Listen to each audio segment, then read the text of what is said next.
volunteered to support the British war effort.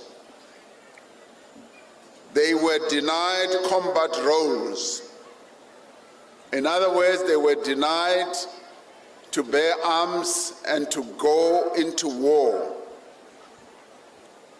And they were denied equal military status. After the war, they received little recognition compared to white soldiers who came from our country. Some of them were given bicycles. White soldiers were given farms.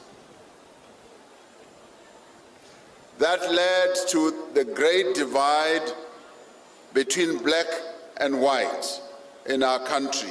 The speech you're watching was delivered by President Cyril Ramaphosa during the Armed Forces Day commemoration in Thohoyandou, Limpopo Province, South Africa. Let's listen to this full address, where the President, as Commander-in-Chief of the SANDF, honoured our continent's resilient spirit from the heroes of the SS Mendi tragedy in 1917, who showed unbreakable African unity in sacrifice.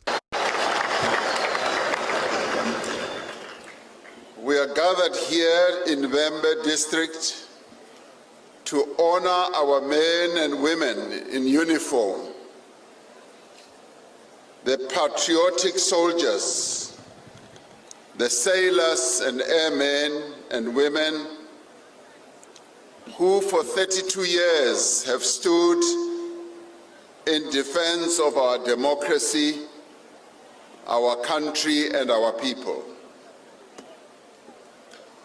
Our armed forces reflect the diversity of the people of South Africa, a people of different identities and varied origins, united in our shared nationhood and common purpose.